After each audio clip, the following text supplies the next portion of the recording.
เป็นพลังแห่งแผ่นดินและต้นแบบของความเพียรรถพระที่นั่งอนุสรณ์แห่งการเสด็จเยี่ยมราษฎรในถิ่นทุรกันดารทั่วทุกภูมิภาคของไทยพิพิธภัณฑ์ศาลากลางจังหวัดน่านความทรงจำของอาคารหลังเก่าและการอนุรักษ์สิ่งสำคัญของเมืองน่านเทคโนโลยีกับมนุษย์จุดประกายความคิดสร้างสรรค์สู่การสร้างนวัตกรรมในอนาคตน่านซิมูเลชันแนวทางจัดการขยะที่ยั่งยืนเพื่อตระหนักถึงผลกระทบต่อสังคมเศรษฐกิจและสิ่งแวดล้อมห้องสมบัติน่านย้อนรอยสู่อดีตและความรุ่งเรืองของนครน่านผ่านเงินตราเครื่องเงินและผ้าทองเปิดให้เข้าชมฟรีไม่มีค่าใช้จ่ายตั้งแต่เวลา 9 นาฬิกาถึง 17 นาฬิกาหยุดทุกวันจันทร์และวันนักขัตฤกษ์มาร่วมอนุรักษ์สืบสานสร้างสรรค์ศิลปะวัฒนธรรมและวิทยาศาสตร์ของเมืองน่านคุณค่าที่น่าภาคภูมิใจ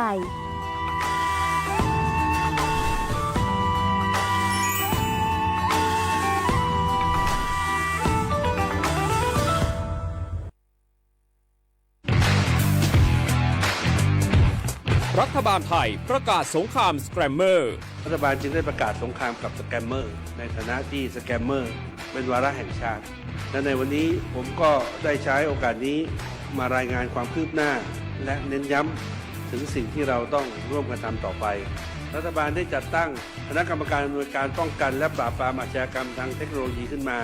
โดยมีผมเป็นประธานด้วยตนเองเพื่อให้ทุกหน่วยงานทำงานไปในทิศทางเดียวกันเราได้มีการลงนามบันทึกความเข้าใจระหว่าง 15 หน่วยงานหลักทั้งภาครัฐและภาคเอกชนตลอดจนสถาบันการเงินเพื่ออุดช่องโหว่ทางการเงินและตัดเส้นทางเงินของกระบวนการอาชญากรรมเหล่านี้สิ้นซากพบเห็นพฤติกรรมเข้าข่ายเป็นมิจฉาชีพแจ้งสายด่วน AOC 1441หรือ www.thaipoliceonline.com รวมพลังคนไทยต้านภัยสแกมเมอร์นายอนุทินชาญวีรกูลนายกรัฐมนตรี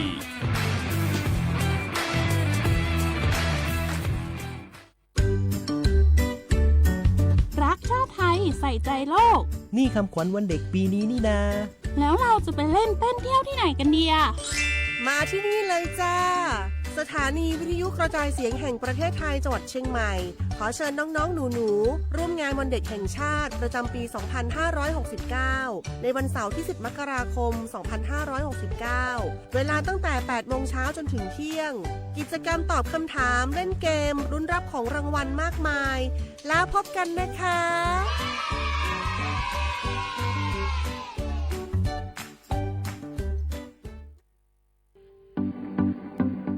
ขอเชิญคุณผู้ฟังพบกับรายการผู้ว่าราชการจังหวัดเชียงใหม่พบประชาชนรายการดีๆที่จะทำให้ทุกคนก้าวทันการพัฒนาจังหวัดเชียงใหม่เป็นประจำทุกวันศุกร์ช่วงเวลา 8 นาฬิกาถึง 9 นาฬิกาที่คลื่น FM 93.25 เมกะเฮิรตซ์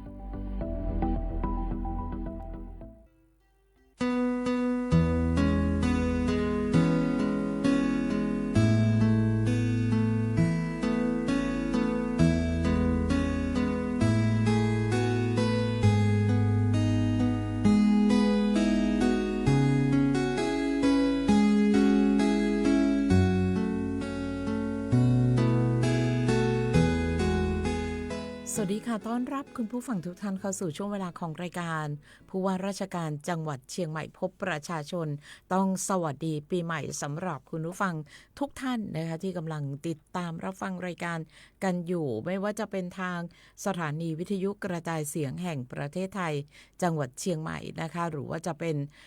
วิทยุทุกคลื่นความถี่ที่รับสัญญาณรายการผู้ว่าราชการจังหวัดเชียงใหม่พบประชาชนในวันนี้ค่ะปีใหม่แล้วนะคะขอให้ทุกท่านมีความสุขกันมากๆนะคะมีความสุขทั้งกายทั้งใจแล้วก็มีสุขภาพที่ดีและรวมถึงวันนี้โชคดีปีใหม่ทุกท่านด้วยนะคะช่วงเวลาของรายการผู้ว่าราชการจังหวัดเชียงใหม่พบประชาชนค่ะดิฉันวีระอนงค์ดวงทิพย์ทำหน้าที่ดำเนินรายการนะคะขอบพระคุณสำนักงานประชาสัมพันธ์จังหวัดเชียงใหม่ค่ะที่ซัพพอร์ตข้อมูลที่จะได้นำเสนอในรายการให้คุณผู้ฟังได้รับฟังในแต่ละสัปดาห์ด้วยนะคะเนื่องจากวันนี้เป็นวันปีใหม่ค่ะ เริ่มต้นปีพุทธศักราชใหม่กันแล้วนะคะเรามีซุ้มเสียงของทางด้านของท่านผู้ว่าราชการจังหวัดเชียงใหม่นะคะท่านก็จะได้มาสวัสดีปีใหม่นะรวมถึงอวยพรปีใหม่ให้กับพี่น้องประชาชนคนเชียงใหม่และคุณผู้ฟังทุกท่านค่ะพี่น้อง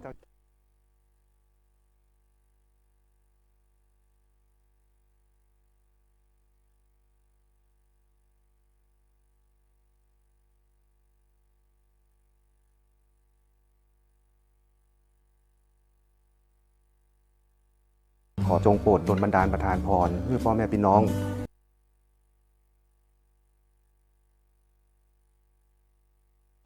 ขออภัยคุณผู้ฟังนะคะเดี๋ยว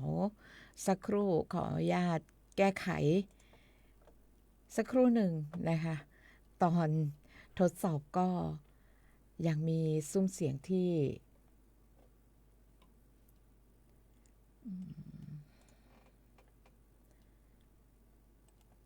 ขออนุญาตทดสอบใหม่กันแล้วกันค่ะนะครับเพราะว่าในวาระพิธีขึ้นปีใหม่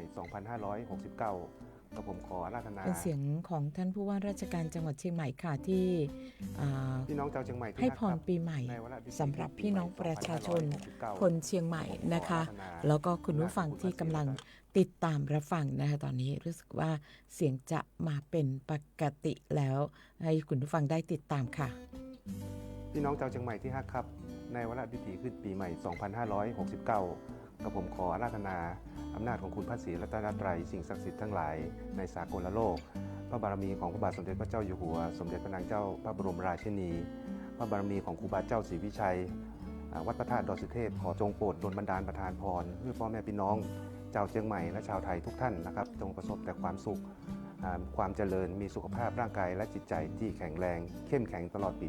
2569 ครับสวัสดีปีใหม่ 2569 ครับนี่ก็เป็นคำอวยพรปีใหม่นะคะจากท่านผู้ว่าราชการจังหวัดเชียงใหม่นายรัฐพลนราดิศรนะคะซึ่งท่านก็ได้มาสวัสดีปีใหม่พี่น้องชาวจังหวัดเชียงใหม่แล้วก็คุณผู้ฟังทุกท่านที่กำลังติดตามรับฟังรายการค่ะและในช่วงนี้นะคะแน่นอนค่ะกับการเริ่มต้นรายการในทุกๆครั้งนะคะเราก็จะมีช่วงของเล่าเรื่องเมืองเชียงใหม่โดยท่านผู้ว่าราชการจังหวัดเชียงใหม่ซึ่งวันนี้ท่านก็ได้เล่าได้สรุปเรื่องราวของการทำงานภารกิจต่างๆในพื้นที่ในรอบสัปดาห์ที่ผ่านมาค่ะเล่าเรื่องเมืองเชียงใหม่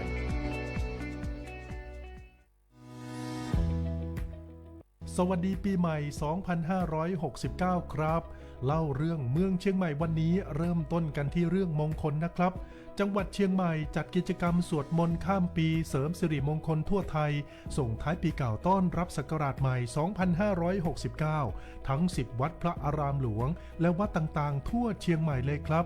มีพุทธศาสนิกชนชาวเชียงใหม่และนักท่องเที่ยวเข้าร่วมกิจกรรมเป็นจำนวนมากด้านผู้ว่ารัฐพลนราดิศรผู้ว่าราชการจังหวัดเชียงใหม่พร้อมด้วยนางวิยดานราดิศรนายกเหล่ากาชาดจังหวัดเชียงใหม่ก็ได้นำส่วนราชการพุทธศาสนิกชนร่วมพิธีสวดมนต์ข้ามปีณวัดพระธาตุดอยสุเทพราชวรวิหารอำเภอเมืองเชียงใหม่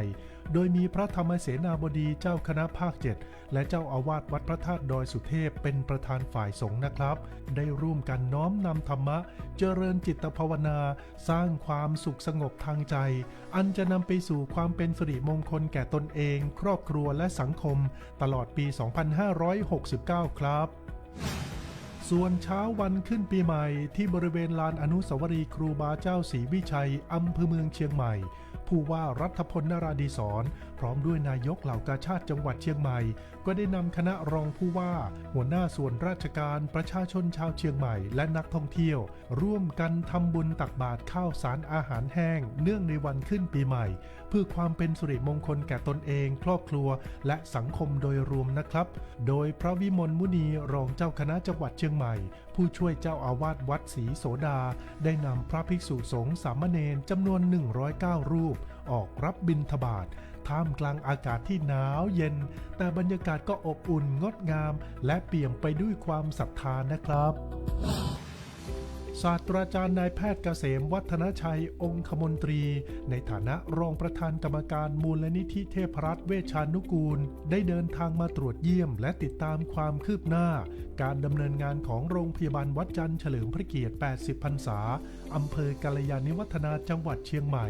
โรงพยาบาลที่มูลนิธิเทพรัตน์เวชานุกูลได้ให้การสนับสนุนครับท่านได้เยี่ยมชมนิทรรศการผลงานสำคัญของโรงพยาบาลกิจกรรมภูมิปัญญาพื้นบ้านที่เกี่ยวข้องกับการดูแลรักษาสุขภาพการออกหน่วยแพทย์เคลื่อนที่และมอบสิ่งของเพื่อเป็นกำลังใจแก่ผู้ป่วยด้วยครับโรงพยาบาลวัดจันทร์บริการประชาชนในอำเภอกัลยาณิวัฒนา 13,059 คนและยังให้บริการรวมถึงอำเภอใกล้เคียงด้วยนะครับที่ผ่านมาได้รับรางวัลชนะเลิศโรงพยาบาลลดขยะเป็นศูนย์มีการใช้พลังงานแสงอาทิตย์ช่วยลดค่าไฟฟ้าของโรงพยาบาลได้ถึง 25,000 ถึง 30,000 บาทต่อเดือนเลยครับช่วงปีใหม่ต้องช่วยกันป้องกันอุบัติเหตุอุบัติภัยให้เป็นเทศกาลแห่งความสุขที่แท้จริงจังหวัดเชียงใหม่ก็ได้มีการเปิดจุดตรวจจุดบริการประชาชนในเส้นทางต่างๆทั่วทั้งจังหวัดเลยครับผู้ว่ารัฐพลนราดีศรได้ออกตรวจเยี่ยมให้กำลังใจเจ้าหน้าที่ผู้ปฏิบัติงานประจำด่านตรวจและได้มอบน้ำดื่มเสบียงอาหารและเน้นย้ำให้ทุกอำเภอและองค์กรปกครองส่วนท้องถิ่นกำนันผู้ใหญ่บ้านได้หมั่นกวดขันตักเตือนประชาชนในหมู่บ้านและชุมชนเมาแล้วไม่ให้ขับขี่ที่อาจจะสร้างความสูญเสียต่อชีวิตร่างกายและทรัพย์สินของประชาชนได้ครับท่านผู้ว่าได้มีการตรวจสอบความเรียบร้อยของสถานที่ท่องเที่ยวและจุดให้บริการรับส่งนักท่องเที่ยวที่ขึ้นไปยังวัดพระธาตุดอยคำเพื่อลดการจราจรติดขัดและลดการเกิดอุบัติเหตุในพื้นที่ด้วยครับเตรียมเที่ยวงานใหญ่อีกหนึ่งงานนะครับงานฤดูหนาวนางสาวเชียงใหม่และโอท็อปของดีเมืองเชียงใหม่ 9-23 มกราคม 2569 นี้รวม15 วันเต็มๆลุ้นรางวัลใหญ่ๆของสลากกาชาดเพียบเลยครับผู้ว่ารัฐพลนราดีศรและนางวิยดานราดีศรนายกเหล่ากาชาดจังหวัดเชียงใหม่แถลงเตรียมจัดงานซึ่งจะจัดบริเวณพื้นที่ด้านหลังศาลากลางจังหวัดเชียงใหม่ท่ามกลางสวนดอกไม้ในงาน Charming เชียงใหม่ Flower Festival ปีนี้จะมีการจัดกิจกรรมหลากหลายการประกวดนางสาวเชียงใหม่การแสดงศิลปะวัฒนธรรมการประกวดร้องเพลงลูกทุ่งท้องที่ท้องถิ่นการแสดงดนตรีรำวงย้อนยุคการเดินแบบผ้าไทยประกวดพืชผลทางการเกษตรแสดงและจำหน่ายสินค้าโอท็อปของดีเชียงใหม่และพลาดไม่ได้กับการออกสลากกาชาดการกุศลเพียง100 บาทท่านอาจจะได้รางวัลใหญ่เป็นทองคำหนักกว่า50 บาทรถยนต์ไฟฟ้าทองคำแท่งมอเตอร์ไซค์ไฟฟ้าและอื่นๆอีกมากมายเลยครับคึกคักเลยครับคึกคักตั้งแต่วันรับสมัครสำหรับการเลือกตั้งสมาชิกสภาผู้แทนราษฎรผู้ว่ารัฐพลนราดีศรลงพื้นที่ตรวจเยี่ยมและตรวจสอบความเรียบร้อยของการรับสมัครผู้สมัครรับเลือกตั้งสสแบบแบ่งเขตเลือกตั้งที่ 1-10 จังหวัดเชียงใหม่ซึ่งเจ้าหน้าที่กกต.ก็ได้จัดลงทะเบียนตรวจคุณสมบัติการรับสมัครจนถึงการจับสลากหมายเลขทุกขั้นตอนก็เป็นไปด้วยความเรียบร้อยและโปร่งใสนะครับผู้สมัครแต่ละคนก็ลงพื้นที่หาเสียงกันแล้วล่ะครับก็ขอให้พี่น้องชาวเชียงใหม่เตรียมตัวไปใช้สิทธิ์เลือกตั้งในวันอาทิตย์ที่ 8 กุมภาพันธ์นี้กันให้เยอะๆนะครับ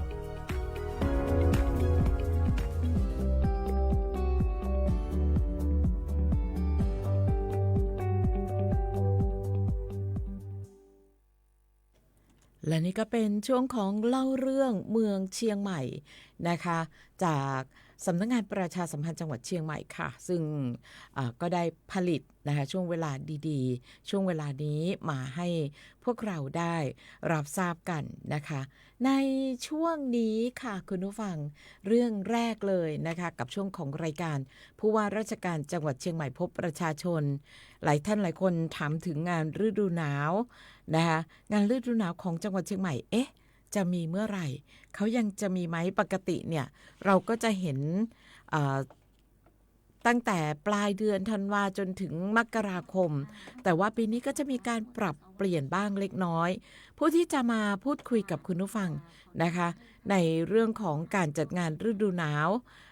นางสาวเชียงใหม่และงานโอท็อปของดีเมืองเชียงใหม่ประจำปีนี้นะคะก็คือท่าน ปลัดจังหวัดเชียงใหม่ค่ะท่านชัยนรงค์นันตาสายซึ่งตอนนี้ท่านอยู่ในสายกับเราแล้ว สวัสดีค่ะครับสวัสดีครับผมสวัสดีปีใหม่เจ้าครับสวัสดีใหม่ครับผมจ้านะคะในช่วงนี้ค่ะก็คงจะต้องรบกวนให้ท่านปลัดนะคะได้พูดถึงเรื่องของงานดีๆอีกหนึ่งงานของจังหวัดเชียงใหม่นะคะนั่นก็คืองานฤดูหนาวนางสาวเชียงใหม่และงานโอท็อปของดีเมืองเชียงใหม่ประจำปี 2569 นะคะให้ท่านได้ให้รายละเอียดของงานนี้ไม่ว่าจะเป็นจะจัดขึ้นเมื่อไหร่ตามที่พี่น้องประชาชนถามไถ่ถึงกันมามีอะไรเป็นพิเศษบ้างในงานเราจะมีอะไรบ้างให้ท่านได้เล่าสู่กันฟังค่ะครับขอสวัสดีปีใหม่ทุกท่านนะครับ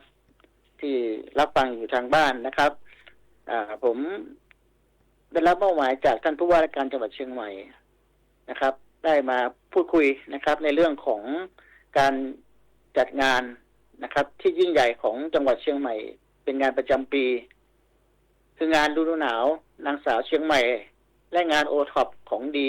เมืองเชียงใหม่ประจำปี 2569 ครับซึ่งกำหนดจัดในระหว่างวันที่ 9 ถึงวันที่ 23 มกราคม 2569 ตลอดระยะเวลา 15 วันครับ15 วันนะคะสำหรับปีนี้ครับผมเริ่มกันตั้งแต่วันที่ 9 เลยนะคะ9 มกราคมครับค่ะนะครับปีนี้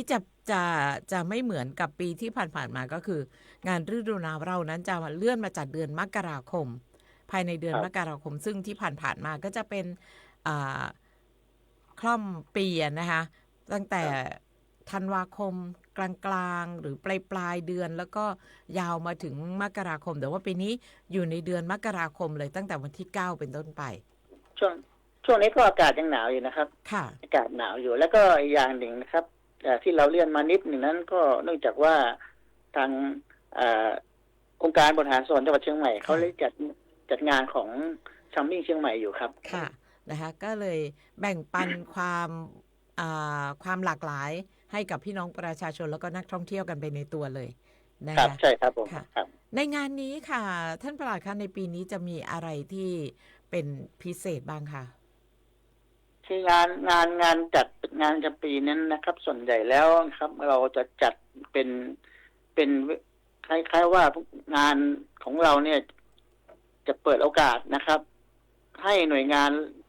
ภาครัฐภาคเอกชนและองค์กรนะครับต่างๆนะครับที่ในพื้นที่จังหวัดเชียงใหม่นะครับได้มาออกจัดนิทรรศการและก็การให้บริการในภารกิจของหน่วยงานเขานะครับซึ่งก็เป็นภารกิจที่ทางหน่วยงานราชการต่างๆเข้ามามีส่วนร่วมนะครับแล้วก็จะเป็นการนะครับส่งเสริมการมีส่วนร่วมของชุมชนนะครับการอนุรักษ์ทรัพยากรอนุรักษ์ขนบธรรมเนียมประเพณีศิลปะวัฒนธรรมนะครับก็จะมีงานโอท็อปนะครับสินค้าจำหน่ายของโอท็อปของอำเภอต่างๆนะครับร้านของอำเภอที่จำหน่ายสินค้าโอท็อปนั้นนะครับก็จะเป็นการส่งเสริมนะครับรายได้ให้แก่พี่น้องประชาชนนะครับที่อยู่ต่างอำเภอที่เป็นของอำเภอต่างๆที่จำหน่ายสินค้าโอท็อปต่างๆนะครับแล้วก็เป็นการส่งเสริมการท่องเที่ยวให้จังหวัดนะครับมีรายได้นะครับในเรื่องของการสร้างรายได้สร้างอาชีพให้แก่ประชาชนนะครับก็จะเป็นการสนับสนุนกิจกรรมสำคัญนะครับเช่นการประกวดนางสาวเชียงใหม่งานกาชาติและก็งานวันเด็กด้วยนะครับช่วงที่การจัดงานนะครับแล้วก็เป็นการส่งเสริมนะครับต้อนรับศักราชใหม่ของปีนะครับผมค่ะนะคะซึ่งในงานอย่างที่บอกค่ะว่ามีทั้งการประกวดนางสาวเชียงใหม่เขามีประกวดร้องเพลงด้วยนะคะท่านปลัดใช่ครับค่ะก็ประกวดก็จะมีประกวดความสวยความงามก็จะมีประกวดมิสเตอร์เชียงใหม่ 2569 นะครับมีวันอาทิตย์เชียงใหม่ด้วยครับผมค่ะก็จะมีการประกวดนางสาวเชียงใหม่นะครับอันนี้ก็รอบแรกก็วันที่ 14 มกราคมแล้วก็รอบตัดสินก็วันที่ 16 มกราคมนะครับแล้วก็มีการประกวดนางสาวเชียงใหม่ในดวงใจนะครับอันนี้ก็สนุกสนานดีครับก็วันที่ 21 มกราคมครับผมค่ะนะคะซึ่งก็จะมีทั้งความแปลกใหม่แล้วก็ยังคงความเดิมอยู่ก็คือการประกวดนางสาวเชียงใหม่สาวงามทั้งหลายที่เรานำมาจากแต่ละอำเภอใช่ไหมคะแล้วก็มารวมกันอยู่ที่เวทีของจังหวัดใช่ครับผมครับก็จะมีกิจกรรมร้องเพลงลูกทุ่งท้องถิ่นนะครับอันนี้ ของกำนันผู้ใหญ่บ้านขององค์กรท้องถิ่นนะครับ ก็มีลำวงประยุกต์อีกนะครับ ซึ่งเป็นการประกวดลำประยุกต์นั่นก็สนุกสนานนะครับกิจกรรมเดินแบบผ้าไทยใส่แล้วสนุกนะครับใส่ให้สนุกนะครับ อันนี้ก็สนุกนะครับเป็นของท่านผู้ว่าการจังหวัดนะครับ ที่สำคัญที่สุดนะครับตัวนี้ก็จะเป็นเรื่องของการจำหน่ายสลากกาชาดและการกุศลนะครับ แล้วก็ออกสลากกาชาดการกุศลซึ่งปีนี้เนี่ยท่านนายกเหล่ากาชาดจังหวัดเชียงใหม่ท่านได้จัดได้ยิ่งใหญ่นะครับรางวัลที่1คือทองคำแท่งนะครับหนัก50 บาท50 สตางค์นะครับมูลค่า3 ล้าน100,000 บาทนะครับเป็นรางวัลที่ล่อใจที่ทุกคนอยากได้อยากเป็นเจ้าของด้วยเช่นกันค่ะแล้วก็อุดหนุนแล้วเรียบร้อยขอบคุณมากครับขอบคุณมากครับค่ะก็จะมีรางวัลที่2คือรถไฟฟ้านะครับอันนี้ก็จะเป็นรางวัลที่2นะครับรางวัลที่3คือรถไฟฟ้าเหมือนกันนะครับไอ้ก็รางวัลเยอะแยะนะครับที่ทางเรากาชาดจังหวัดเชียงใหม่ได้มาออกสลากกาชาดครับผมครับมีทั้งรถยนต์รถมอเตอร์ไซค์เครื่องใช้ไฟฟ้านะคะมีหลายสิ่งหลายอย่างที่คุณผู้ฟังน่าติดตามแล้วก็ตอนนี้ไม่ทราบเหมือนกันว่าพี่น้องประชาชนยังสามารถหาซื้อสลากกาชาดกันได้อยู่หรือเปล่าคะถ้าตอนนี้มีจำหน่ายที่สำนักงานเหล่ากาชาดจังหวัดอยู่ครับสำนักงานเหล่ากาชาดนะคะยังมีอยู่นะคะครับเพราะว่ามีคนถามมาเหมือนกันว่าแล้วในงานได้ไหมในงานก็จะมีจำหน่ายนะครับแต่ว่าเราทางเหล่ากาชาดจังหวัดเชียงใหม่ปีนี้เขาจัดหน้าที่ทองอีกต่างหากนะครับหน้าที่ทองคือเรื่องของรางวัลนะครับที่ท่านสามารถที่จะมาซื้อนะครับแล้วก็มามีการจัดสลากหน้าที่ทองในงานของเหล่ากาชาดจังหวัดด้วยนะครับค่ะนะคะก็คือกาชาดทุ่มเทให้เต็มที่เลยทีเดียวสำหรับใช่ครับสนุกสนานครับสนุกสนานแน่นอนสำหรับพี่น้องประชาชนที่ได้ไปร่วมอุดหนุนกาชาดช่วยเราช่วยกาชาดเรายังใช้คำนี้กันได้อยู่เหมือนเดิมนะคะใช่ครับนะคะซึ่งก็ทุกคนก็จะทราบดีค่ะว่าเรื่องของกาชาดนะคะก็จะเป็นการที่จะดูแลช่วยเหลือพี่น้องประชาชนในทุกๆด้านนะคะรวมถึงโอกาสดีของพวกเราด้วยที่เราจะได้มีโอกาสสนับสนุนภารกิจต่างๆของเหล่ากาชาดของเราด้วยนะคะเพราะฉะนั้นก็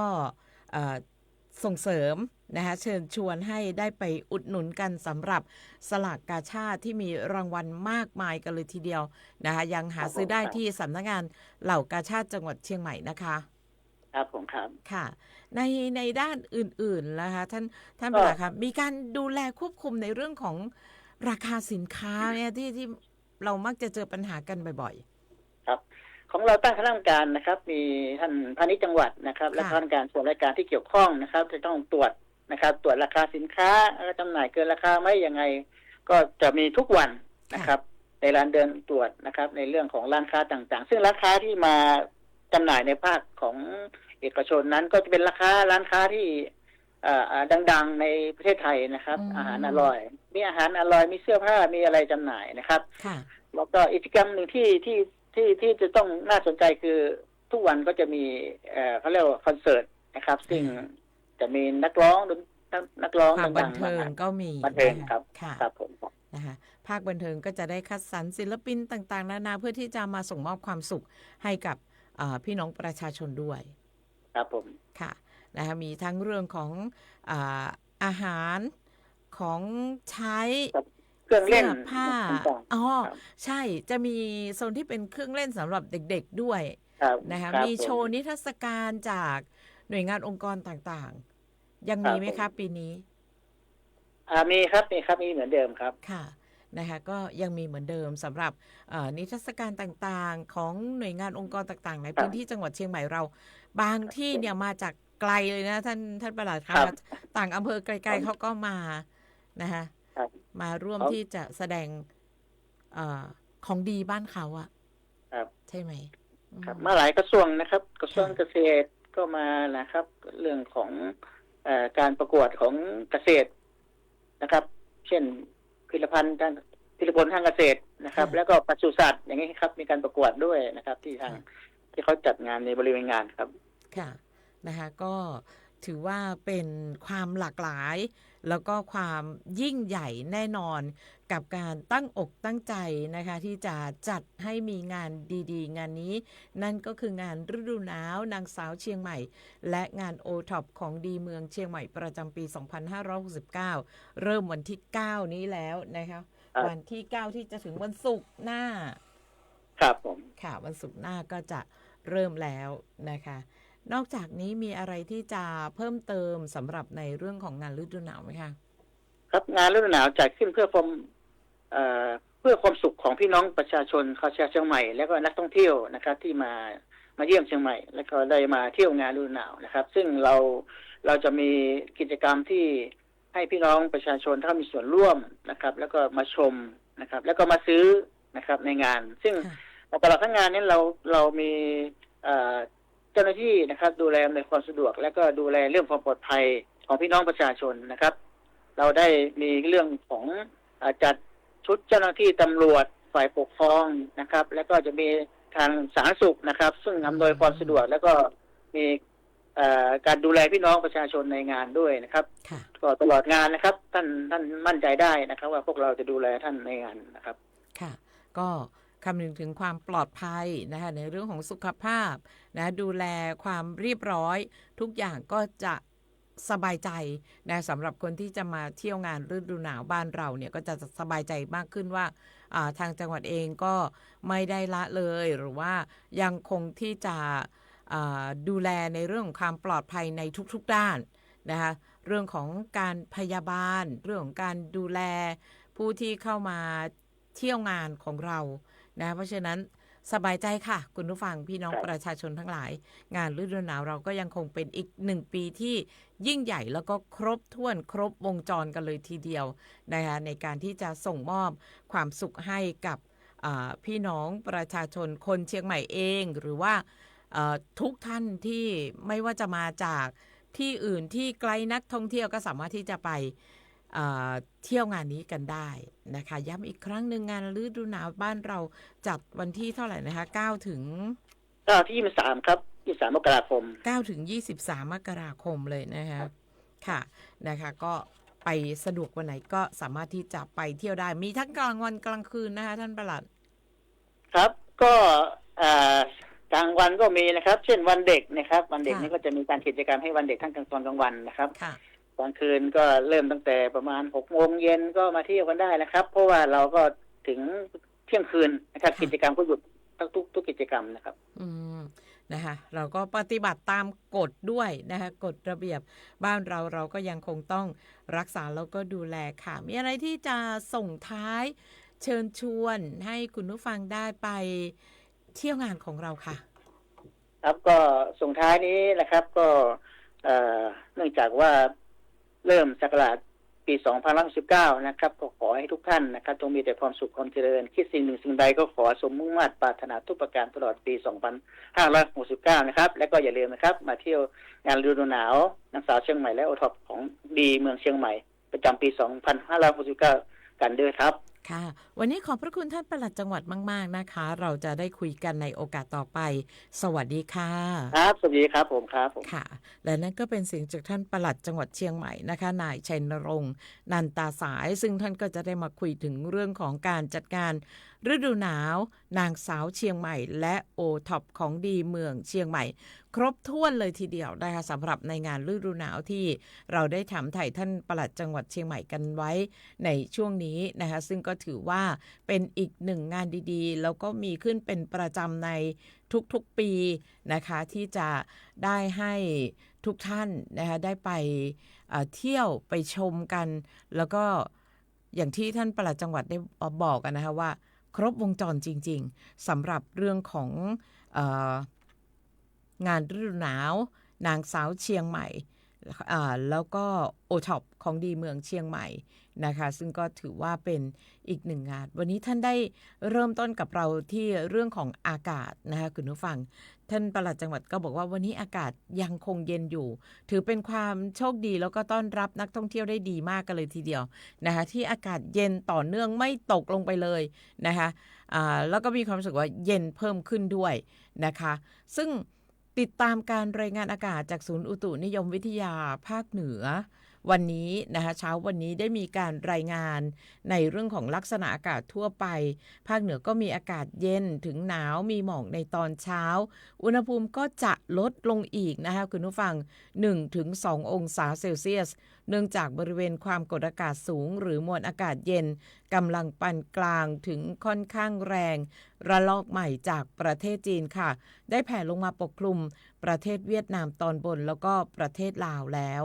คาดว่าจะแผ่ลงมาปกคลุมประเทศไทยตอนบนแล้วก็ทะเลจีนใต้ในวันนี้นะคะก็คือวันที่2 มกราคมขอให้ประชาชนในบริเวณดังกล่าวค่ะดูแลรักษาสุขภาพเนื่องจากสภาพอากาศที่หนาวเย็นลงรวมถึงเพิ่มความระมัดระวังในการสัญจรผ่านบริเวณที่มีหมอกนะคะในช่วงเช้าหรือว่าช่วงมืดแล้วเนี่ยนะคะหมอกลงค่อนข้างจะเยอะจะหนาในบางพื้นที่บางเส้นทางของการเดินทางคุณผู้ฟังต้องระมัดระวังกันเป็นพิเศษเพราะว่าทัศนวิสัยในการเดินทางไม่ดีแน่นอนนะคะหากว่าหมอกลงหนาๆเนี่ยเราต้องเพิ่มความระมัดระวังกันให้มากยิ่งขึ้นนะคะในส่วนของภาคเหนือตอนบนค่ะคุณผู้ฟังภาคเหนือตอนบนนั้นยังคงมีอากาศเย็นถึงหนาวแล้วก็มีหมอกในตอนเช้าอุณหภูมิจะลดลง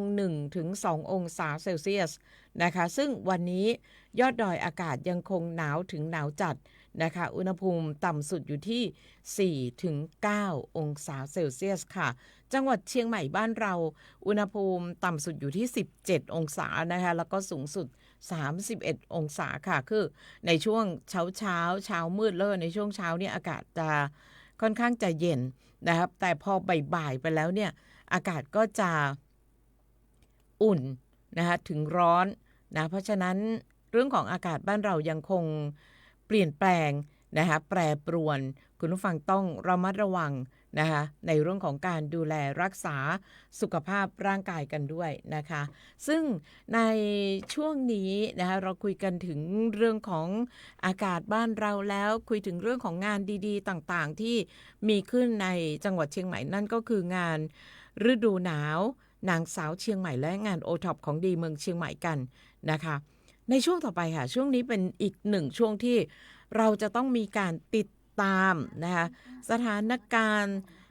เรื่องของความปลอดภัยทางถนนนะคะรวมถึงการรายงานสถิติอุบัติเหตุนะคะทางถนนของจังหวัดเชียงใหม่ซึ่งก็เป็นสิ่งที่พี่น้องประชาชนหรือคุณผู้ฟังนั้นติดตามกันต่อเนื่องทุกคนอยากรู้วันนี้ค่ะทางด้านของหัวหน้ากลุ่มงานยุทธศาสตร์และการจัดการสำนักงานป้องกันและบรรเทาสาธารณภัยจังหวัดเชียงใหม่นายธนวัฒน์แปลงใจค่ะท่านอยู่ในสายกับเราแล้วก็จะได้พูดคุยกับเราในเรื่องของสถานการณ์ต่างๆในเรื่องของอุบัติเหตุทางถนนจังหวัดเชียงใหม่ในช่วงเทศกาลเชียงใหม่ของเราเทศกาลปีใหม่7วันอันตรายนี้สวัสดีค่ะสวัสดีครับคุณวีระนงครับและผู้รับฟังผ่านออนไลน์และออนแอร์ทุกท่านนะครับค่ะขอบพระคุณมากที่วันนี้ได้มาพูดคุยกันเรื่องราวหลักๆเลยนะคะที่เราจะคุยกันวันนี้ก็คือรวมถึงวันนี้แล้วก็วันที่ผ่านมาค่ะหัวหน้าพอจะบอกเราหรือว่าเล่าสู่กันฟังได้ไหมคะว่าสถานการณ์ในเรื่องของอุบัติเหตุโดยรวมในช่วงของเทศกาลส่งท้ายปีเก่าต้อนรับปีใหม่ของจังหวัดเชียงใหม่ของเราเป็นอย่างไรบ้างในวันที่ผ่านมานะคะครับกับเรียนผู้รับฟังผ่านทางบ้านทุกท่านนะครับสำนักงานป้องกันและบรรเทาสาธารณภัยจังหวัดเชียงใหม่นะครับโดยศูนย์ปฏิบัติการป้องกันและลดอุบัติเหตุทางถนนช่วงปีใหม่2569นะครับขอรายงานสถานการณ์นะครับของสถิติสะสมนะครับ3วันนะครับต้องเข้าใจว่า3วันคือวันที่30ธันวานะครับ68จนถึงวันที่1มกรานะครับเรามีอุบัติเหตุเกิดทั้งหมด11ครั้งนะครับบาดเจ็บทั้งหมด10รายนะครับแล้วเสียชีวิตทั้งหมด2รายนะครับซึ่งจริงๆแล้วเป้าประสงค์ของเราเนี่ยทั้งหมดจะต้องมีผู้บาดเจ็บนะครับไม่เกิน56รายและเสียชีวิตไม่เกิน5รายนะครับในช่วงของ7วันอันตรายนะครับซึ่งส่วนใหญ่แล้วนะครับผู้บาดเจ็บส่วนใหญ่แล้วนะจะเป็นชายนะครับทั้งหมดนะครับแล้วก็ส่วน ส่วนผู้เสียชีวิตเนี่ยเป็นหญิง1ชาย1นะครับสาเหตุหลักๆของการเกิดอุบัติเหตุนะครับส่วนใหญ่แล้วจะเกิดจากยานพาหนะรถจักรยานยนต์นะครับคิดเป็น 50% นะครับส่วนรองลำดับมาคือรถปิกอัพและรถกระบะนะครับแล้วก็ส่วนใหญ่แล้วนะครับถนนที่เกิดนะครับในช่วงของการอุบัติเหตุเนี่ยจะเป็นถนนทางหลวงนะครับแล้วก็ถนนในชุมชนหมู่บ้านนะครับในพื้นที่นะครับล่าสุดของวันนี้นะครับเราเกิดอุบัติเหตุทั้งหมดคือวันที่1 มกรานะครับเราเกิดอุบัติเหตุทั้งหมด3 ครั้งนะครับบาดเจ็บทั้งหมด2 รายนะครับและเสียชีวิต1 รายนะครับคือผู้เสียชีวิตเนี่ยในพื้นที่ของอำเภอเชียงดาวนะครับเป็นลักษณะของการชนนะครับขับมอเตอร์ไซค์นะครับไม่สวมหมวกนิรภัยแล้วก็ประสบอุบัติเหตุชนกับรถกระบะนะครับในพื้นที่ซึ่งเป็นลักษณะของเส้นทางรองในหมู่บ้านชุมชนนะครับซึ่งเป็นเส้นทางการวิ่งรถสวนทางสองเลนนะครับค่ะครับก็ยังคงเป็นการเสียชีวิตในพื้นที่รอบนอกใช่ครับผมค่ะนะคะในเรื่องของสถิติการเกิดอุบัติเหตุในภาพรวมค่ะหัวหน้าคาดว่าสถิติที่เราตั้งเป้าไว้นะคะจากปีที่แล้วกับปีนี้ค่ะเราตั้งเป้าไว้แน่นอนว่าจะต้องลดลงนะคะในความเป็นไปได้ตอนนี้3 วันที่ผ่านมาใช่ไหมคะครับผมค่ะถ้าเทียบกันจริงๆแล้วนะครับต้องเข้าใจว่าสถิติของเราถ้าเป็นผู้บาดเจ็บวันต่อวันนะคือวันที่1เนี่ยคือต้องมีผู้บาดเจ็บทั้งหมด9 รายเขาเรียกว่าสถิติ5%ของ3 ปีย้อนหลังซึ่ง3 ปีย้อนหลังเนี่ยวันที่1เนี่ยเราต้องมีผู้บาดเจ็บไม่เกิน15 รายนะครับเสียชีวิตไม่เกิน1 รายนะครับซึ่งสถิติเราตั้งไว้ซึ่งถ้าเทียบกันแล้วเนี่ยลองดู3 ปีย้อนหลังเนี่ยแสดงว่าค่าเฉลี่ยของผู้บาดเจ็บเราลดลงทั้งหมด11 รายนะครับครับจากของปีที่ผ่านมานะครับถ้าเป็นไปได้เนี่ยคิดว่ามาตรการต่างๆที่เราดำเนินการโดยเฉพาะหลักๆคือ4 ดอยหลักที่ให้ความสำคัญซึ่งมีนักท่องเที่ยวเยอะมากเพราะทุกวันนี้ถ้านับกันจริงๆเนี่ยบนดอยหลักจะมีนักท่องเที่ยวประมาณ10,000 กว่าคนที่ขึ้นดอยโดยเฉพาะดอยสุเทพดอยแท่นนนท์นะครับดอยอ่างขางนะครับแล้วก็พระธาตุดอยคำเนี่ยก็ถือว่านักท่องเที่ยวส่วนใหญ่แล้วให้ความสำคัญในเรื่องความปลอดภัยเป็นหลักนะครับครับแล้วก็ทางหน่วยงานราชการเองนะครับทั้งอำเภอท้องถิ่นท้องที่นะครับเจ้าที่อุทยานเองก็เตรียมความพร้อมนะครับมีจุดบริการประชาชนในที่แต่ละจุดเพื่ออำนวยความสะดวกให้พี่น้องประชาชนที่จะมาท่องเที่ยวในตัวเมืองเชียงใหม่ของเรารวมทั้งพี่น้องประชาชนที่อยู่ในพื้นที่ของจังหวัดเชียงใหม่เราเองด้วยนะครับค่ะเรามีการวางแผนในการที่จะดูแลนักท่องเที่ยวหรือว่าผู้ที่ใช้รถใช้ถนนในแต่ละพื้นที่อย่างไรบ้างคะครับปัจจุบันนี้เชียงใหม่เรานะครับมีด่านนะครับเขาเรียกว่าด่านจุดให้บริการประชาชนทั้งหมด25 อำเภอเนี่ย41 จุดครับซึ่ง41 จุดเนี่ยก็จะเป็นทั้ง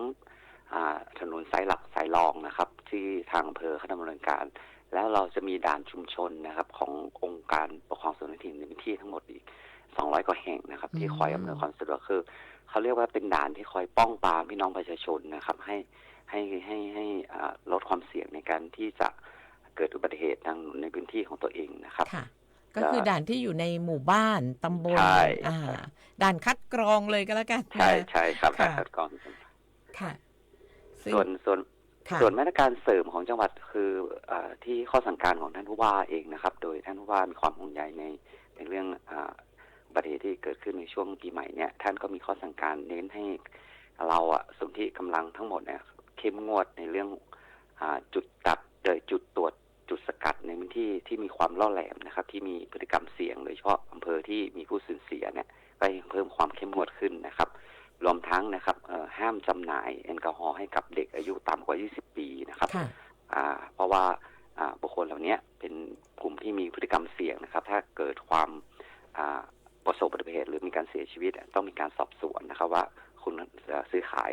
แหล่งจำหน่ายมาจากแหล่งใดแล้วก็ให้ดำเนินคดีกับผู้ที่จำหน่ายแอลกอฮอล์ให้กับเด็กอายุต่ำกว่า20 ปีครับผมค่ะก็คือตามกฎ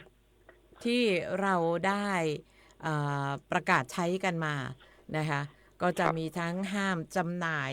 สำหรับเด็กที่อายุต่ำกว่า20 ปีนะคะแล้วก็คนเมาที่เราคิดว่าเมาแล้วเราก็จะไม่ขายด้วย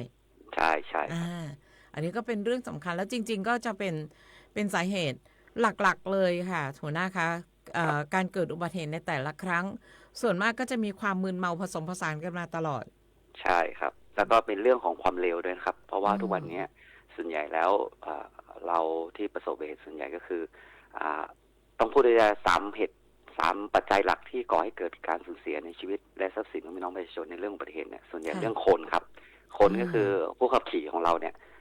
ขับขี่ด้วยความเร็วนะครับไม่คาดเข็มขัดนิรภัยบ้างไม่สวมหมวกนิรภัยเนี่ยคือเป็นปัญหาหลักๆที่เราโดนทุกปีคือเพราะว่าส่วนใหญ่รถจักรยานยนต์เนี่ยต้องเข้าใจว่าการเสริมลองบางทีเมาสุราเนี่ยส่วนใหญ่แล้วจะไม่สวมหมวกนิรภัยกันนะครับเวลาเกิดอุบัติเหตุก็ย่อมมีการสูญเสียนะครับ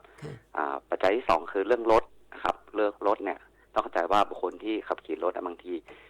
สภาพแวดล้อมในการขึ้นดอยไม่ชำนาญเส้นทางบ้างหรือไม่มีการตรวจสอบพวกเบรกบ้างไฟท้ายส่วนควบอุปกรณ์ต่างๆของรถไม่มีความพร้อมบ้างก็ก่อให้เกิดปัญหาอุบัติเหตุหลักๆที่เกิดปัญหาใหญ่ที่สุดคืออุบัติเหตุหมู่ครับต้องเข้าใจว่าส่วนใหญ่แล้วพี่น้องเนี่ยอาจจะมีการไปสังสรรค์กันหรือไปเยี่ยมญาติกันบ้างเนี่ยโอกาสที่จะเกิดอุบัติเหตุโดยการมีการบรรทุกนะครับหรือว่าโดยสารเป็นขนาดใหญ่ก็มีโอกาสสูงนะครับโดยเฉพาะหลายพื้นที่ที่เคยเกิดมาเราเคยถอดบทเรียนว่าถ้าช่วงสงกรานต์เนี่ยที่ผ่านมาปีที่แล้วนะเราเคยเกิดว่ามีการไปเล่นสงกรานต์แล้วก็มีการประสบอุบัติเหตุทำให้มีการสูญเสียในชีวิตดังนั้นมาตรการหลักๆที่เราให้ความสำคัญคือพวกที่ไปเฉลิมฉลองนอกพื้นที่นะครับแล้วก็กลับมาในพื้นที่ของตัวเองเนี่ยบางทีส่วนใหญ่แล้วอุบัติเหตุที่เกิดเนี่ยก็อยู่ไม่เกิน 10-20 กิโลก่อนจะถึงบ้านนะครับเพราะว่าบางทีเกิดอาการเพลียกว่าไปถึงบ้านตัวเองก็ประสบอุบัติเหตุก่อนล่วงหน้าเนี่ยครับค่ะแต่จริงๆแล้วเนี่ยการที่เราจะมองข้ามบางสิ่งบางอย่างเหมือนที่หัวหน้าพูดว่าเมาบ้างขับรถเร็วบ้างเกิดความคึกขนองเนาะแล้วก็รวมถึงไม่สวมหมวกนิรภัยเป็นเรื่องที่สำคัญมากเรื่องของหมวกนิรภัยบางคนบอกว่าไปไม่ไกลไม่ใส่ได้ไหมครับใช่ครับค่ะนะคะก็ทำให้เกิดอุบัติเหตุพอเกิดอุบัติเหตุมันก็จะเจ็บหนักกว่าที่ควรจะเป็นใช่ครับบางทีถึงกับเสียชีวิตกันเลยทีเดียวซึ่งพวกเราเองกลุ่มคณะของคนทำงานเองเนี่ยก็ไม่มีใครอยากที่จะให้เกิดอุบัติเหตุตอนนี้ผ่านมา3 วันค่ะเรามีการที่จะเข้าไปดูแลหน่วยงานต่างๆที่เกี่ยวข้องค่ะในเรื่องนี้กันอย่างไรบ้างมีการติดตามสถานการณ์หรือว่าการทำงานของแต่ละหน่วยแต่ละองค์กรอย่างไรบ้างค่ะคือทุกวันนี้นะครับตั้งแต่เกิดตั้งแต่เปิดศูนย์อุบัติเหตุทางถนนเนี่ยท่านผู้ว่าเองนะครับท่านรองผู้ว่าเองท่านปลัดจังหวัดรวมทั้งท่านอำเภอทุ่งเพอแล้วก็ผู้นำท้องถิ่นทุกเองครับก็ความสำคัญเนี่ยมีการออกตรวจเยี่ยมให้กำลังใจเจ้าที่ผู้ปฏิบัติงานนะครับรวมทั้งของทางหลวงเองนะครับทางหลวงทั้งทางหลวงชนบทเองทางหลวงแผ่นดินของแขวงสำนักงานแขวงทางหลวงทั้งหมดนะครับรวมทั้งตำรวจทางหลวงเองก็มีการตั้งด่านนะครับด่านเขาเรียกว่าด่านให้บริการประชาชนหรือด่านควบคุมความเร็วทั้งหมดในพื้นที่นะครับรวมทั้งมีการตรวจเยี่ยมให้กำลังใจแล้วก็พบปะพี่น้องประชาชนนะครับในส่วนของท้องถิ่นเองเนี่ยเขาให้ความสำคัญในเรื่องของชุมชนนะครับให้ประชาชนเนี่ยออกเสียงน้ำสายครับน้ำสายประชาชนในชุมชนพื้นที่ต่างๆให้ใส่ใจในเรื่องความปลอดภัยนะครับเวลาขับขี่ถนนในพื้นที่ของตัวเองบางทีมันจะมีสภาพแวดล้อมไม่เหมาะสมเช่นเส้นทางชุมชนอาจจะเป็นเส้นทางคับแคบมีกิ่งไม้หรือว่ามีช่วงเนี้ยอาจจะเป็นช่วงของฤดูหนาวอาจจะมีหมอกลงในพื้นที่ครับดังนั้นการใช้รถถนนก็ต้องพึงในความระมัดระวังนะครับในการสัญจรให้ปลอดภัยครับในส่วนของจังหวัดเองนะครับเราก็มีการประชุมติดตามสถานการณ์นะครับทุกวันนะครับแล้วก็มีการรายงานข้อมูลเนี่ยทุกเที่ยงคืนเนี่ยทางศูนย์ของท้องถิ่นท้องที่คือศูนย์ของปฏิบัติการองค์กรของระดับอำเภอจะรายงานข้อมูลมายังจังหวัดนะครับส่วนจังหวัดเองก็จะรายงานข้อมูลไปที่สปท.ของกรมป้องกันและบรรเทาสาธารณภัยซึ่งเป็นศูนย์กลางในการรวบรวมข้อมูลทั้งหมดแล้วก็ติดตามสถานการณ์รวมทั้งมีการรายงานข้อมูลประจำวันให้กับผู้บังคับบัญชาแต่ละชั้นได้รับทราบนะครับว่าวันนี้เกิดอุบัติเหตุกี่ครั้งนะครับมีจำนวนผู้เสียชีวิตเท่าไหร่นะครับรวมทั้งวิเคราะห์ปัญหารวมทั้งมีข้อสั่งการแต่ละวันออกมานะครับให้กับท้องถิ่นท้องที่หรือในงานที่ข้องปฏิบัติตามข้อสั่งการดังกล่าวต่อไปครับผมค่ะ นะคะซึ่งเราก็จะได้ทราบกันแล้วนะคะว่าทุกส่วนฝ่ายยังทำงานกันต่อเนื่องเต็มที่นะคะในทุกๆด้านของความปลอดภัยโดยเฉพาะเรื่องของการใช้รถใช้ถนนนะคะเรามีการควบคุมดูแลตั้งแต่อย่างที่หัวหน้าบอกว่าตั้งแต่ด่านด้านในเลยนะคะในพื้นที่อปทต่างๆเขาก็จะมีการตั้งจุดด่านตรวจกวดขันกันมาตั้งแต่ในหมู่บ้านตำบลอำเภอแล้วก็มาถึงในตัวเมืองของเราในตัวเมืองเชียงใหม่ของเราด้วยนะคะก็ยังคงทำงานกันอย่างเต็มที่เข้มข้นนะคะหัวหน้ามีอะไรที่จะฝากเพิ่มเติมอีกไหมคะก็ช่วงนี้นะเข้าใจว่าช่วงนี้ช่วงเข้าดาวนะครับตั้งแต่วันหนึ่งเนี่ยเราหมดไปแล้วคือวันที่31ช่วงนี้จะเป็นช่วงของการเดินทางกลับของนักท่องเที่ยวนะครับรวมทั้งพี่น้องประชาชนที่มาเยี่ยมญาตินะครับในพื้นที่จังหวัดเชียงใหม่ก็จะเดินทางไปการเตรียมพร้อมในเรื่องตัวเองนะครับผู้ขับขี่ก็ถือเป็นปัจจัยสำคัญนะครับคือต้องตรวจความพร้อมร่างกายของตัวเองให้เพียงพอนะครับตรวจสภาพรถนะครับแล้วก็เพื่อให้ไม่เกิดอุบัติเหตุซ้ำนะคือว่าเพราะว่าต้องเข้าใจว่าถ้าออกจากตัวเมืองเชียงใหม่ไปเนี่ยถ้าสมมติว่าคุณเดินทางกรุงเทพต้องใช้เวลา 6-8 ชั่วโมงเนี่ยโอกาสที่ท่านพักผ่อนไม่เพียงพออาจจะเกิดการหลับในนะครับหรือว่าประสบอุบัติเหตุก็เป็นได้นะครับนั้นการเตรียมตัวในการที่จะเดินทางก็ถือว่าเป็นปัจจัยสำคัญที่จะลดอุบัติเหตุในส่วนของระดับประเทศรวมทั้งพื้นที่ที่เขารับผิดชอบได้เป็นอย่างดีครับผมค่ะมีข้อแนะนำสำหรับนักท่องเที่ยวที่ไม่คุ้นเคยกับเส้นทางค่ะหัวหน้าแล้วก็อยากจะไปเที่ยวบนดอยที่เขาฮิตเขานิยมจะไปกันมีข้อแนะนำให้ใช้รถบริการสาธารณะหรือต้องมีการตรวจเช็คสภาพรถอะไรที่เป็นพิเศษไหมคะจริงๆแล้วนะครับในพื้นที่ของยกตัวอย่างเช่นอำเภอแม่ออนนะครับที่แม่กำปองเขาจะมีจุดรถแล้วให้บริการท่องเที่ยวขึ้นดอยนะครับขึ้นแม่กำปองนะครับเขาจะไม่ให้รถท่องเที่ยวแม้แต่ดอยสุเทพเองก็จะมีรถบริการพี่น้องประชาชนอยู่ครับรวมทั้งอ่างขางรวมทั้งดอยถนนเนี่ยถือว่าท่องเที่ยวสามารถเอารถขึ้นได้แต่การจะขับขี่ขึ้นบนดอยถนนเนี่ยต้องใช้ความสามารถหรือเตรียมความพร้อมไม่เพียงพอคุณต้องศึกษาเส้นทางก่อนนะครับว่าคุณจะเดินทางไปดังจุดใดแล้วก็มีการจราจรหนาแน่นหรือไม่นะครับแล้วทั้งการใช้เบรกเนี่ยต้องตรวจสภาพเบรกของรถให้เพียงพอนะครับเพราะว่าส่วนใหญ่แล้วอุบัติเหตุส่วนใหญ่ไม่ใช่เกิดจากขึ้นขาขึ้นดอยนะครับส่วนใหญ่แล้วจะเกิดจากขาลงดอยซึ่งอาจจะเกิดเบรกไม่หรือเบรกไม่อยู่นะครับหรือว่าแมนการไม่ชุ่มนวลดังนั้นคนที่ไม่มีความพร้อมมีความสามารถเพียงพอที่จะสามารถขับรถได้ขึ้นภาคบันไดคุณก็สามารถใช้รถบริการของน้องประชาชนได้ครับอีกอย่างหนึ่งที่เป็นห่วงคือทางขนส่งเองเนี่ยก็มีมาตรการเข้มงวดนะครับในการที่จะตรวจวัดแอลกอฮอล์กับพนักงานขับรถโดยสารขนาดใหญ่นะครับหรือรถสาธารณะเป็นประจำทุกวันนะครับซึ่งทางขนส่งเองก็ใช้มาตรการหลักๆเนี่ยมีการตรวจวัดก่อนจะออกจากสถานีแล้วก็มีGPS ในการติดตามนะครับรถสาธารณะขนาดใหญ่เพราะว่าถ้าเกิดอุบัติเหตุรถเหล่านี้จะเกิดการสูญเสียในชีวิตและทรัพย์สินพี่น้องประชาชนเป็นอย่างมากครับผมค่ะก็ถ้าไม่ชัวร์ก็อย่าได้ขับขึ้นไปกันละกันนะคะหรือตรงจุดไหนที่เขามีจุดบริการรถแล้วก็แนะนำให้จอดรถไว้ข้างล่างก็ปฏิบัติตามครับผมค่ะมาถึงช่วงท้ายแล้วค่ะหัวหน้าฝากสวัสดีปีใหม่คุณผู้ฟังแล้วก็พี่น้องประชาชนนิดนึงค่ะครับในปีใหม่นี้นะครับท่านผู้ว่าเองรวมทั้งคณะกรรมการศูนย์อำนวยความปลอดภัยทางถนนก็มีความห่วงใยในชีวิตและทรัพย์สินของน้องประชาชนในช่วงเทศกาลปีใหม่ก็อยากให้ท่านเฉลิมฉลองกับครอบครัวอย่างมีความสุขนะครับดังนั้นหากมีความสุขแล้วก็ใส่ใจในชีวิตและทรัพย์สินของตัวเองด้วยโดยอย่าให้คำนึงในเรื่องความปลอดภัยในช่วงเบรกทางถนนนะครับอย่าก่อให้เกิดอุบัติเหตุให้กับเพื่อนร่วมทางในพื้นที่ของตัวเองหรือในชุมชนตัวเองหรือในระดับสภาพแวดล้อมของหมู่บ้านชุมชนต่างๆครับว่าหากเกิดอุบัติเหตุแล้วมันก็จะเกิดการสูญเสียทั้งชีวิตและทรัพย์สินอย่างหนึ่งที่พึงอยากให้พี่น้องประชาชนคือรถนะครับขอให้ทุกท่านต่อภาษีด้วยนะครับเพราะว่าจะมีประกันนะครับถ้าหากท่านภาษีขาดหรือว่าอะไรขาดเนี่ยการช่วยเหลือหรือเยียวยาเบื้องต้นหากท่านประสบภัยเองก็จะเกิดไม่ได้สิทธิ์ตามระเบียบกฎหมายที่เกี่ยวข้องต่อไปครับผมค่ะ นะคะวันนี้ขอบพระคุณมากๆนะคะที่ได้มาให้ข้อมูลสถิติในเรื่องของการเกิดอุบัติเหตุซึ่งต้องมีการติดตามกันต่อเนื่องในทุกๆวันขอบพระคุณเป็นอย่างยิ่งนะคะแล้วก็โอกาสหน้าเราก็คงจะได้มีโอกาสกลับมาพูดคุยกันใหม่อีกครั้งหนึ่งค่ะครับกับผมครับค่ะสวัสดีค่ะครับสวัสดีครับค่ะเป็นเสียงจากท่านหัวหน้ากลุ่มงานยุทธศาสตร์และการจัดการสำนักงานป้องกันและบรรเทาสาธารณภัยจังหวัดเชียงใหม่นะคะนายธนวัฒน์แปลงใจค่ะซึ่งท่านก็ได้มาให้ข้อมูลในเรื่องของสถิติการเกิดอุบัติเหตุในช่วงของ7วันอันตรายนะคะส่งท้ายปีเก่าต้อนรับปีใหม่ตั้งแต่30จนถึงวันที่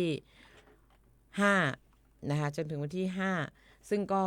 ถือว่าเป็นช่วงเวลาที่เรามีการควบคุมจริงๆแล้วไม่ว่าจะเทศกาลหรือไม่เทศกาลก็ตามค่ะคุณผู้ฟังอยากให้ทุกท่านนั้นขับขี่ปลอดภัยแล้วก็สำคัญก็คือปฏิบัติถูกกฎถูกระเบียบวินัยการจราจรนะคะวางแผนการเดินทางค่ะศึกษาเส้นทางการเดินทางแล้วก็